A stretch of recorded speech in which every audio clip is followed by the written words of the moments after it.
Hello and welcome again to my channel where I carry on my Oracle journey, trying to bring to you Oracle technologies for your personal and professional development.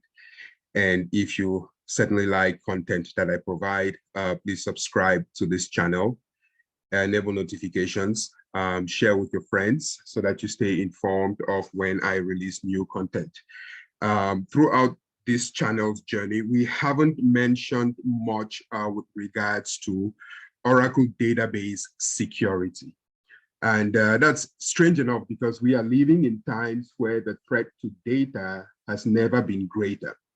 Now, from an Oracle database perspective, as DBAs, it is our duty to help reduce the risk of a data breach on our databases, certainly by adhering to regulatory compliance and implementing security solutions such as TDE, popularly called encryption, and key management, granular access controls, flexible data masking, comprehensive activity monitoring, and sophisticated auditing capabilities. So in addition to that, Oracle has a tool called the Oracle Database Security Assessment Tool, popularly called DBSAT. And if you look up here, documentation to this, if you have access to Oracle support, the document ID is 2138254.1. That is from where I have collected most of my documentation for this video. So like I mentioned, Oracle has a tool called the DBSAT, which helps identify areas where your database configuration, operation, or implementation introduces risks and recommends changes and controls to mitigate those risks. So from an overview perspective, what DBSAT does is it analyzes your database configurations, analyzes the users, the different entitlements that these users have, analyzes security policies, and identifies where sensitive data resides to uncover security risks and improve the security posture of your Oracle database within your organizations. Now, this is of capital importance because I have worked in so many industries where there is a regulatory compliance that has to be met, and our databases are audited at the very least once a year to make sure that they meet those compliance, those regulatory compliance provisions. So the benefits of using this tool would help you quickly assess the current security status of your database by identifying sensitive data within the database, reducing the risk exposure using Oracle proven, best practices. Now, there are some regulatory bodies of reference that you would see when we pull the reports out for this, this exercise. CIS and STIG. Now, for those of you who don't know what CIS means, CIS stands for Center for Internet Security. And CIS has worked with the community since, I think, 2009 to publish benchmark for Oracle databases. Now, STIG, on the other hand, stands for Security Technical Implementation Guidelines. And these are a comprehensive set of guidelines to use across many different devices. So you can have mobile devices, operating system, cloud networks, applications. And those requirements cover all areas of device or software configuration to achieve a secure integration. So also we would see mentioned what we call the EU Gdpr. EU stands for European Union. And GDPR stands for General Data Protection Regulation. It is the toughest privacy and security law in the world. Now, though it was drafted and passed by the European Union, it imposes obligations onto organizations anywhere, so long as they target or collect data related to the people of the European Union. Now, of course, Oracle databases, it's a global thing. So certainly these rules do come to play. So talking about DBSAT, there are basically three different components of the DBSAT, the Database Security Assessment Tool. There is, first of all, what we call the collector. And the collector executes queries and runs operating system commands to collect data from the system to be assessed, right? So in terms of, and I'll leave it at that, not to go into too much detail. The reporter, on the other hand, analyzes the collected data and generates the Oracle Database Security Assessment Report in one of four forms, right? In HTML, Excel, JSON, and text formats, which is pretty cool. I actually prefer using the HTML format because that's kind of eye-friendly, reader-friendly. So, and then the third aspect of, the third component of the DBSAT is the discoverer. And the discoverer executes SQL queries and collects data from the systems to be accessed. So based on the system settings and specifications in a configuration file. So we are going to make some adjustments and add some input into what we call a configuration file. So in terms of supported operating systems, these are the list of mentioned supported operating systems according to Oracle's documentation. Solaris, Linux, Windows, HP UX, and IBM AIX. And supported versions of Oracle databases, I would imagine anything higher than 11.204 on-premise and in the cloud. Oracle Database Standard Edition 2 and Oracle Database Enterprise Edition. And DBSAT can also be run against autonomous databases. Now, in terms of prerequisites, so DBSAT collector, which collects, of course, the data within the database must be run on the server that contains the database. So the server on which the database is being hosted.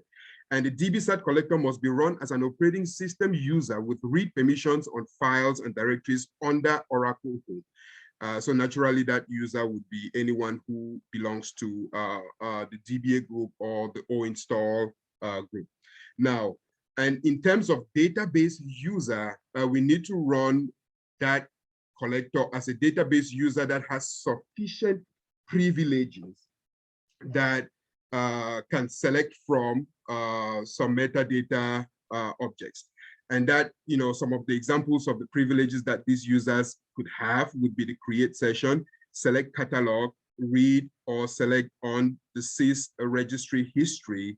And if you have Database Vault installed, you would need to be able to have that user have a role, the DVSec analyst, security analyst, the audit viewer role, the capture admin role, and must have read or select on sys.dba users with deferred password. So we in our demo are going to show you how, you know, this. So but for me, I typically use the system user. The system is an elevated and administrative user within the database who is almost as powerful as the sys user.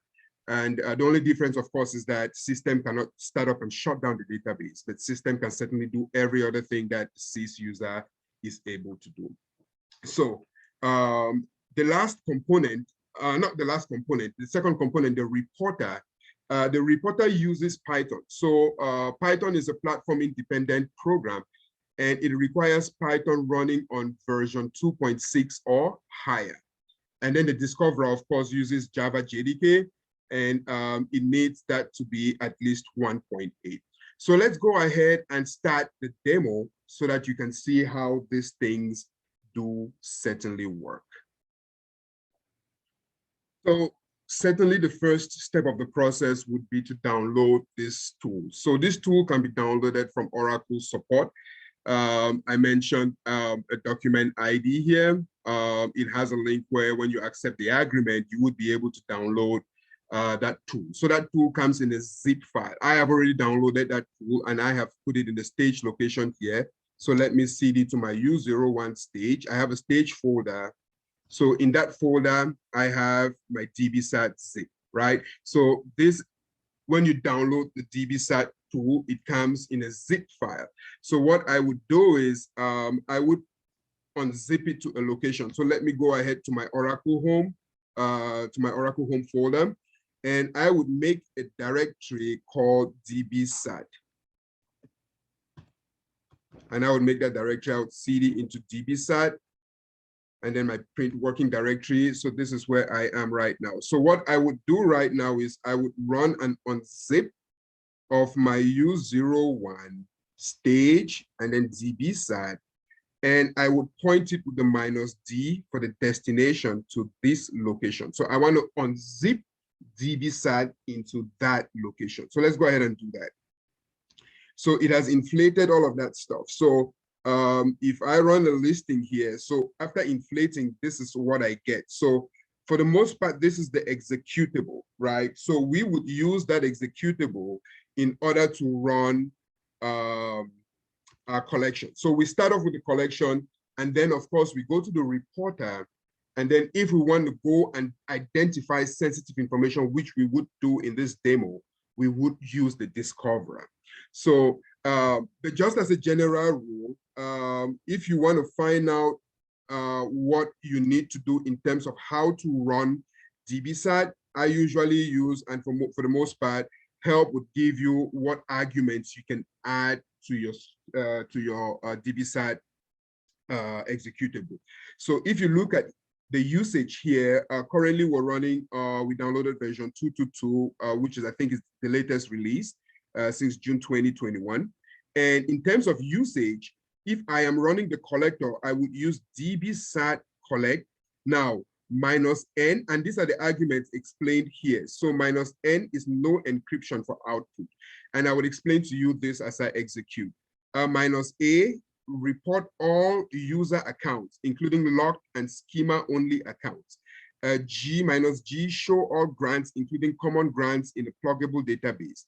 -X, that is if you want to exclude any of the aspects of reporting that you're looking for. And then -C would point to a configuration file. That is when we are going to be running the discoverer. So let's go ahead and start our collector, right?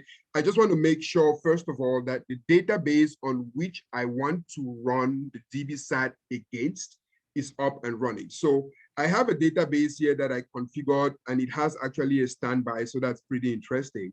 Let me cut the contents of my Etsy or a tab. So I have a couple of databases here. So Prim is the one I am using, and that one is certainly up. If I run a process list and a grep for PMON, I have my Prim database actually up and running. So in order for us to see, let's set our environment to that database, Prim, and then SQL Plus Assist DBA, let's select instance name, status from the $instance. Let's just make sure that our Prim is in an open state. Of course, you want the database in an open state when you are running your collection. So let's exit out of SQL.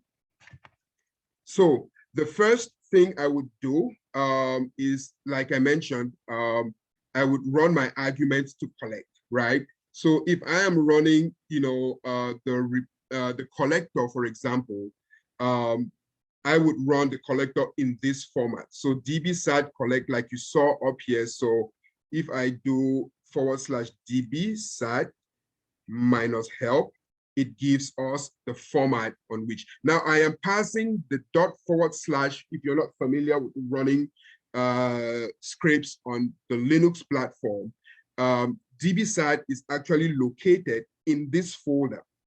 So when I am currently in this folder, I would use the /DBSAT to execute that program. And the format is DBSAT, and then the keyword collect, and then of course the database connect string, right? The database connect string is kind of like a TNS, connection string, right? The user at, the database at, the net service name. So I would go ahead with the DBSAT collect, and let me make sure I am typing in the right place. So I would go ahead with DBSAT collect, and if I want to encrypt the collection, I want to lock it with a password, I would leave it default. But let me use the password. That way, you guys can see also how, because of course, security information about the database is important information. You don't want that in the hands of anyone who can exploit some of the vulnerabilities that you would find in there. But this is a test box. I really don't mind about that. But again, if you're doing this in a production environment, you certainly would want to let that collection be encrypted with a password, which you would define. So DBSAT collect. Now I want to use my collection string. So like I mentioned, I like using the system user at my connection string is prim, and I would give an output name to the file. So let's just call it output prim.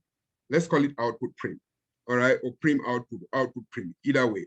So I'm running DBSAT collect using system as my database user, and I want the output file to be called output prim. So let's go ahead and hit enter on that. It's going to ask for a password. So the password initially that it is going to ask for, remember, I didn't pass system's password in here, which is bad practice. I wouldn't want to pass a password directly on the command line, because if somebody comes and calls up a history, they would be able to see that password. So I typically just do that, and then I put the password here as I normally would. So the password for my system, of course, user is Oracle. So the setup is complete. It is going to start the collection. And it's going to ask for a password to encrypt that collection.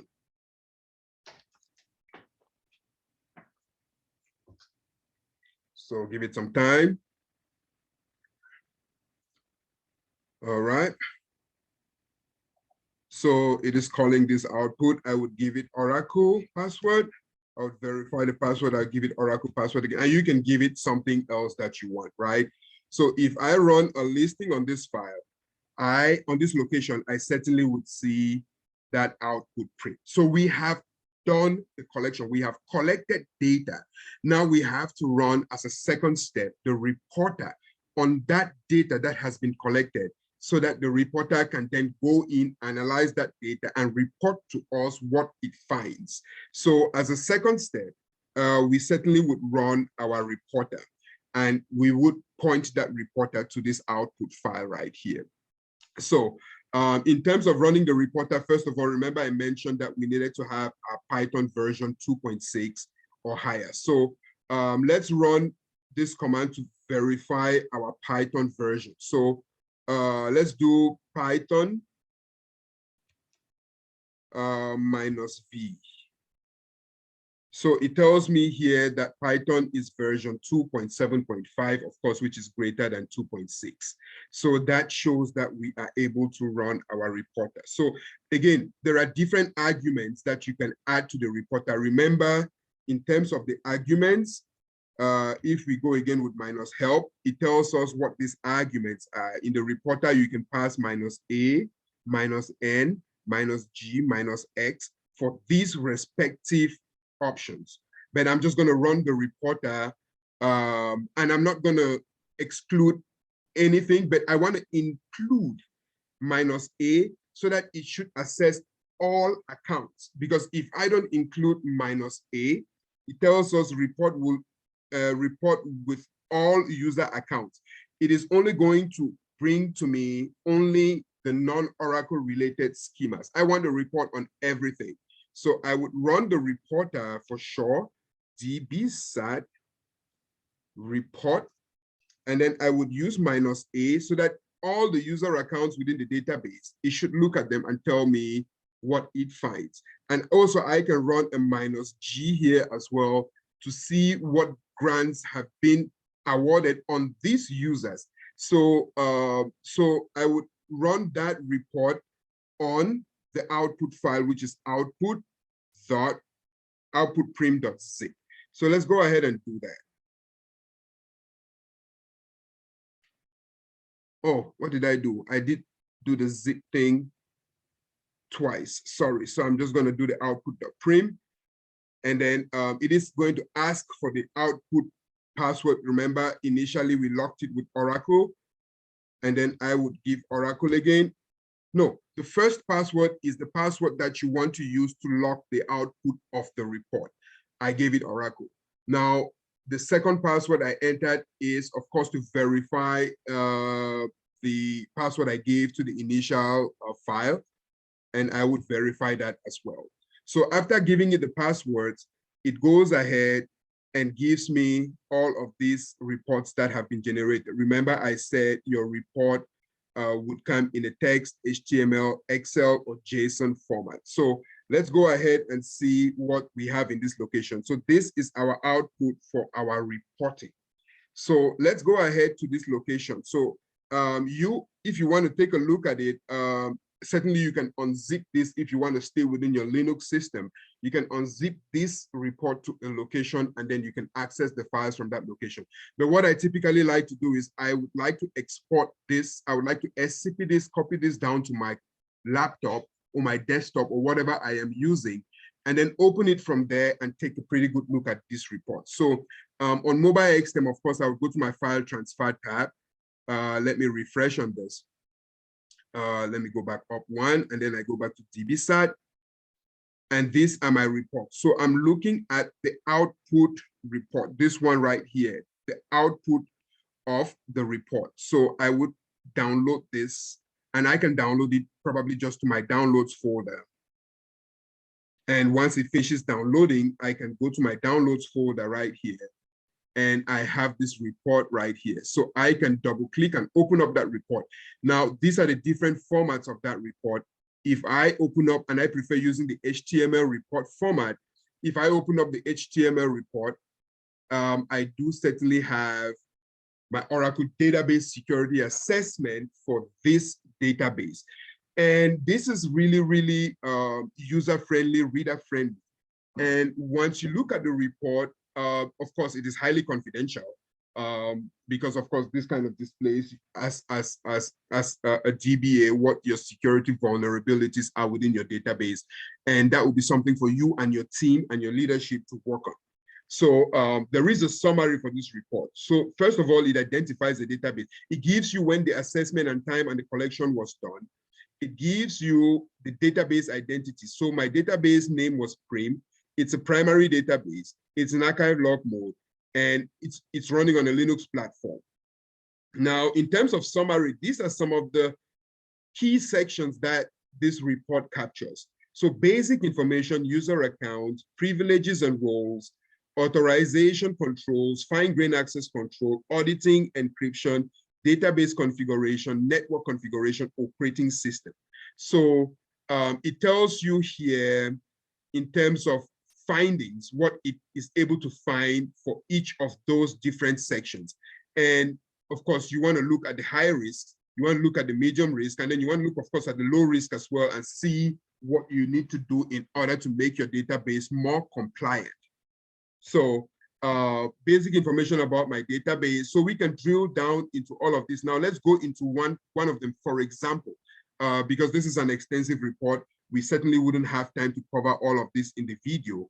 Now with colors, for sure, if you see green, of course, it means it passes.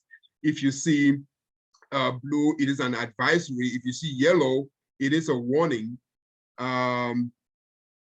It is a low risk, it is a warning. So it's kind of color coded also to be able to help you navigate the report. So let's look at user accounts. So it looks at the user accounts. And remember, I used the -A to analyze all the different accounts.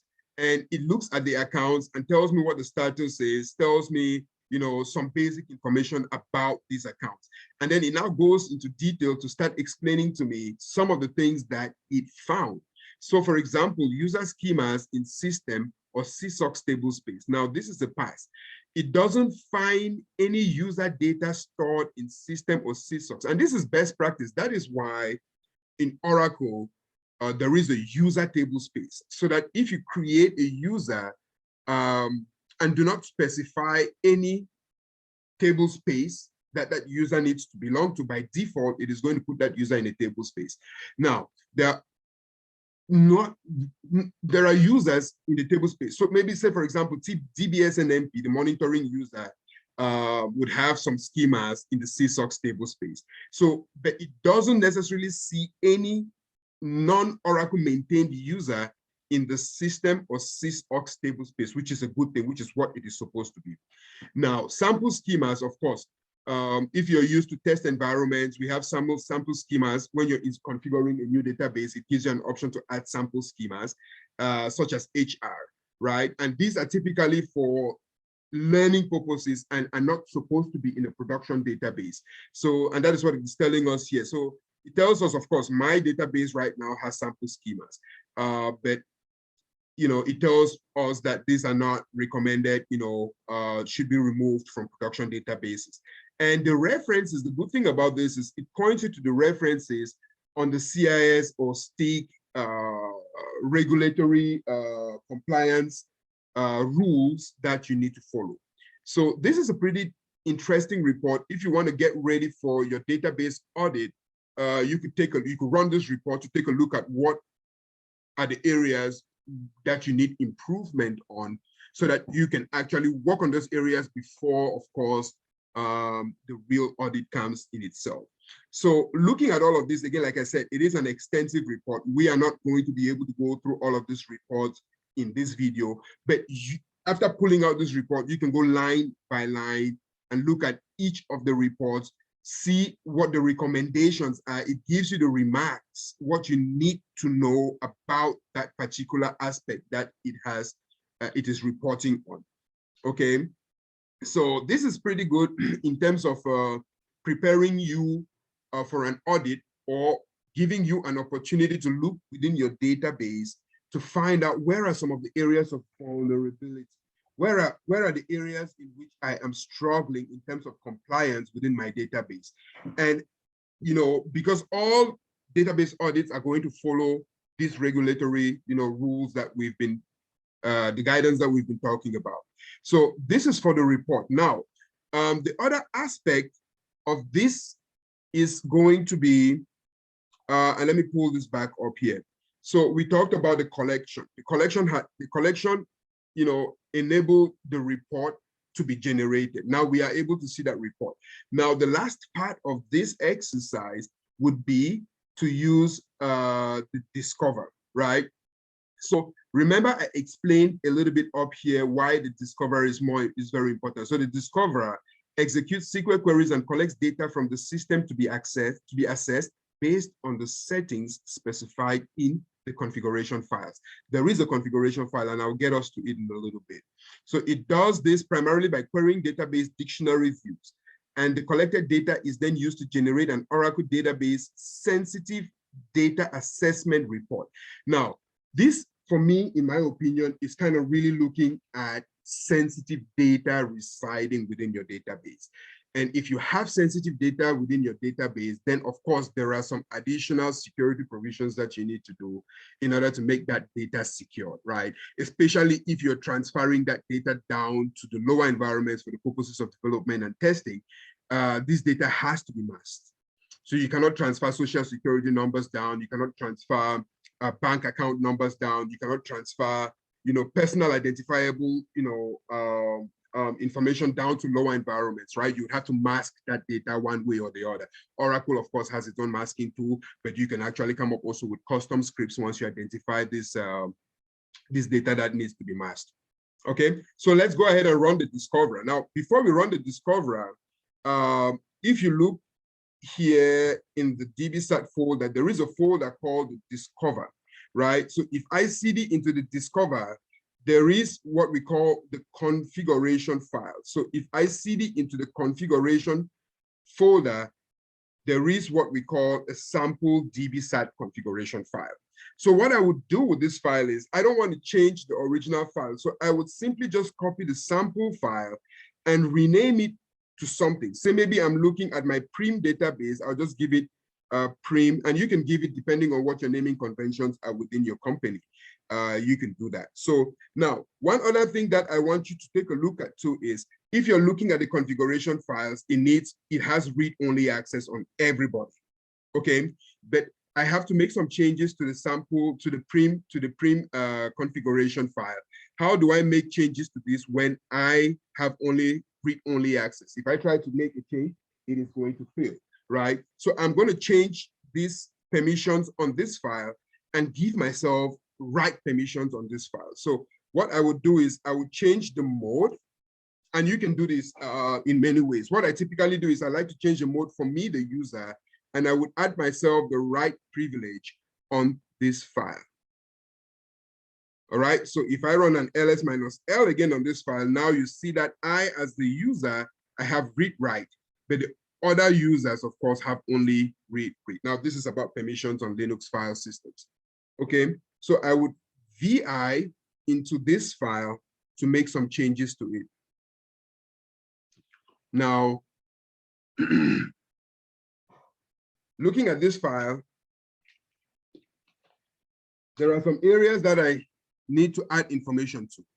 All right, so here in terms of the TNS, and again, when it comes to things like this, I don't like typing.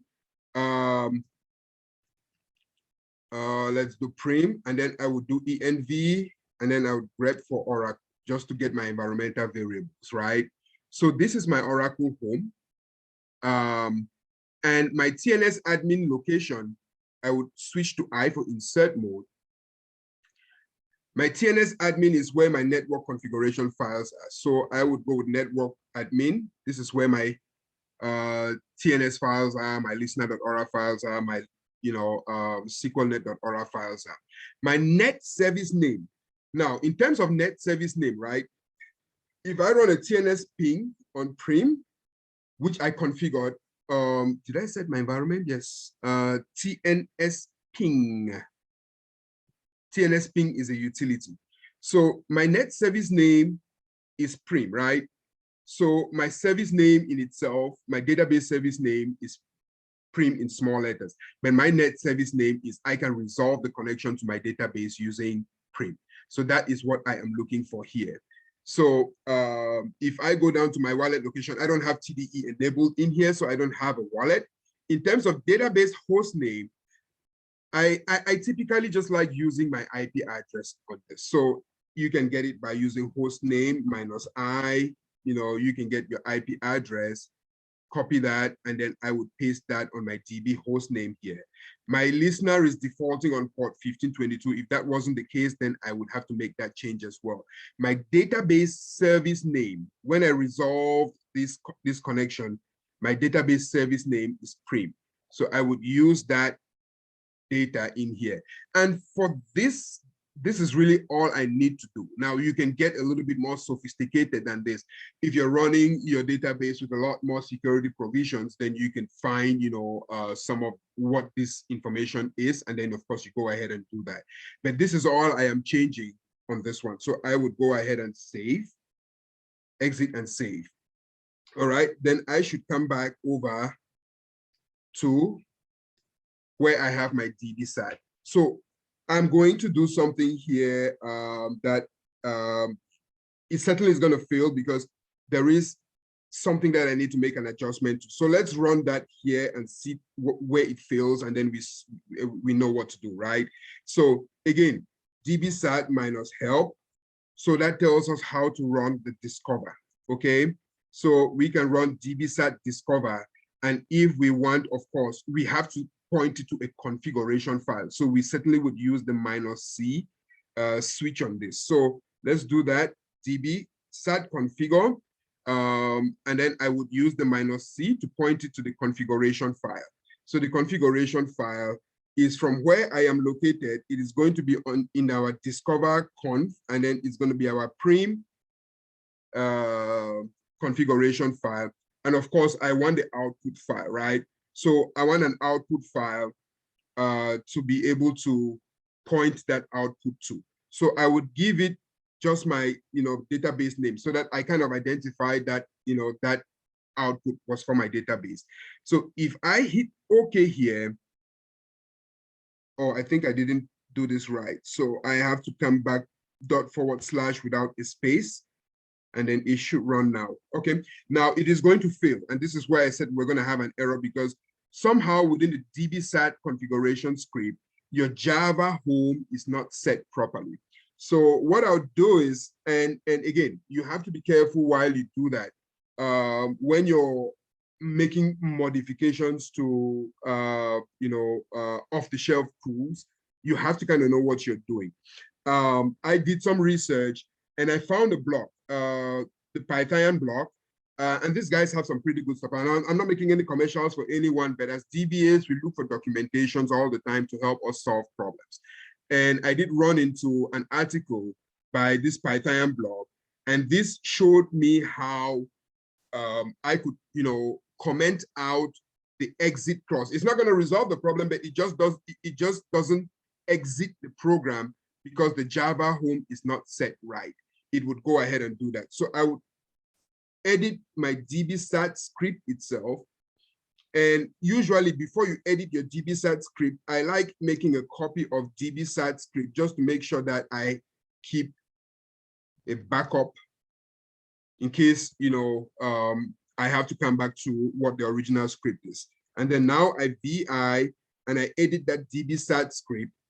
And in the location where it has the exit, where is that? That would be in the Java thing. Let me look for Java, right? So here, when it starts looking for the Java home, where it says exit, what I would do is I would, comment out that exit. That way it doesn't exit if it doesn't find the right Java home.